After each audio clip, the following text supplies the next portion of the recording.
হঠাৎ থিয় হলে মূৰ ঘূৰাই নেকি আপোনাৰ বহি বা শুই থকাৰ পৰা হঠাতে থিয় হলে আমাৰ বহুতৰে মূৰ ঘূৰোৱা হয় আমাৰ বহুতেই এনে সমস্যাত ভুগে যেহেতু এই সমস্যাটো মাত্ৰ কেই সেকেন্ডৰ মানৰ বাবেহে থাকে আমি সাধাৰণতে ইয়াৰ বাবে আমনিও নকৰো বিশেষজ্ঞসকলে কৈছে এই সমস্যাটোক একেবাৰে আওকাণ কৰাটো উচিত নহয় কাৰণ ভৱিষ্যতৰ বাবে অপেক্ষা কৰি থাকিব পাৰে এটা ডাঙৰ বিপদ মূৰ ঘূৰাৰ সমস্যা প্ৰকৃত কাৰণ জানি লওক এই সমস্যা স্নায়ুৰ লগত জড়িত বহুতে স্নায়ুৰ সমস্যাৰ বাবে হঠাতে শুই থকা অৱস্থাৰ পৰা বা বহি থকা অৱস্থাৰ পৰা উঠিলে মূৰ ঘূৰোৱাৰ অভিজ্ঞতা লাভ কৰে বহুতে কেই সেকেন্ডমানৰ বাবে চকুত আন্ধাৰ দেখা পায় বিশেষজ্ঞসকলে কয় যে স্নায়ুৰ সমস্যাৰ বাবে ইয়াৰ কাৰণ হ'ব পাৰে গতিকে ইয়াক অৱহেলা নকৰাই ভাল যদি আপোনাৰ এই সমস্যা হয় তেন্তে লগে লগে চিকিৎসকৰ পৰামৰ্শ লওক কাৰণ স্নায়ুৰ সমস্যাটোক যদি অৱহেলা কৰা হয় তেন্তে ভৱিষ্যতে ইয়াৰ ফলত বৃহৎ বিপদৰ সৃষ্টি হ'ব পাৰে বহুতৰে লগত ৰক্তচাপৰ বাবে পুনৰ এনেকুৱা হয় যদি ৰক্তচাপ কম হয় তেতিয়া হঠাতে থিয় হলে সঠিক পৰিমাণৰ তেজ মূৰত নপৰে যাৰ ফলত বহু লোকৰ মূৰ ঘূৰোৱাৰ এই সমস্যা হ'ব পাৰে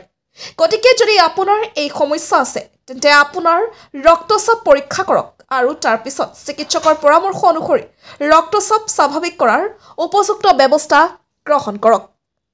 ভাৰ্টিগো থাকিলেও হঠাতে থিয় হলে মূৰটো ঘূৰিব পাৰে বহুতৰে উচ্চতাৰ পৰা ভাৰ্টিগো হয় পাহাৰত ফুৰিবলৈ যাওঁতে বহুতেই সমস্যা দেখিবলৈ পায় ওখ ঘৰলৈ গ'লেও বহুতৰে এই সমস্যা হয় বহুত লিফ্টত আছে এও এক প্ৰকাৰৰ স্নায়ুৰ সমস্যা এই ক্ষেত্ৰতো চিকিৎসকৰ পৰামৰ্শ লোৱাটো গুৰুত্বপূৰ্ণ কোনো দুৰ্ঘটনাৰ ফলত যদি কোনো ব্যক্তি দীৰ্ঘদিন ধৰি অচেতন হৈ থাকে তেন্তে এই সময়ৰ বাবে মূৰৰ স্নায়ুতন্ত্ৰত স্থায়ী সমস্যাৰ সৃষ্টি হ'ব পাৰে এই সমস্যাৰ পৰাও এই ৰোগ হ'ব পাৰে মূৰ ঘূৰোৱাক মগজুৰ বিপদ সংকেত হিচাপে গণ্য কৰা হয় যেটো শৰীৰৰ বিভিন্ন অংশত প্ৰকাশ পায় কিছুমান ক্ষেত্ৰত হৃদস্পন্দন বাঢ়ে ৰক্তচাপ বৃদ্ধি পায় আৰু কিছুমানৰ চকুৰ সমস্যা অৰ্থাৎ দৃষ্টিশক্তি ম্লান হোৱা মূৰৰ বিষ বমি হ'ব পাৰে কাণ নাক আৰু ডিঙিৰ বিশেষজ্ঞ মাইকেল বণ্ডাৰফে কয় বয়সৰ লগে লগে মূৰৰ সমস্যা বৃদ্ধি পাব পাৰে বিশেষকৈ 50ৰ পৰা 60 বছৰৰ ভিতৰৰ মহিলাৰ ক্ষেত্ৰত ভাৰ্টিগোৰ আৰ্হিও অঞ্চলভেদে বেলেগ বেলেগ হয় কেতিয়াবা হঠাতে ভাৰ্টিগো হয় আৰু কেতিয়াবা একেৰাহে কেইবাদিনো মূৰ ঘূৰোৱাৰ সমস্যা হ'ব পাৰে বিশেষজ্ঞসকলে কয় যে বহি বা শুই থকা অৱস্থাৰ পৰা হঠাতে থিয় হলে যিসকলৰ মূৰ ঘূৰোৱা হয় তেওঁলোকৰ ভৱিষ্যতে ডিমেনচিয়া হ'ব পাৰে অৰ্থাৎ সকলো পাহৰি যোৱাৰ ৰোগে তেওঁলোকক গ্ৰাস কৰিব পাৰে তদুপৰি মূৰত বিভিন্ন ৰোগৰ প্ৰাদুৰ্ভাৱ হ'ব পাৰে হৃদযন্ত্ৰৰ বিকলতা স্নায়ুৰ সমস্যাও হ'ব পাৰে গতিকে এইবোৰ লক্ষণ থাকিলে তৎক্ষণাত চিকিৎসকৰ ওচৰলৈ যোৱাটো প্ৰয়োজনীয় কি কৰিব লাগে কোন ডক্টৰৰ ওচৰলৈ যাব লাগে প্ৰথমতে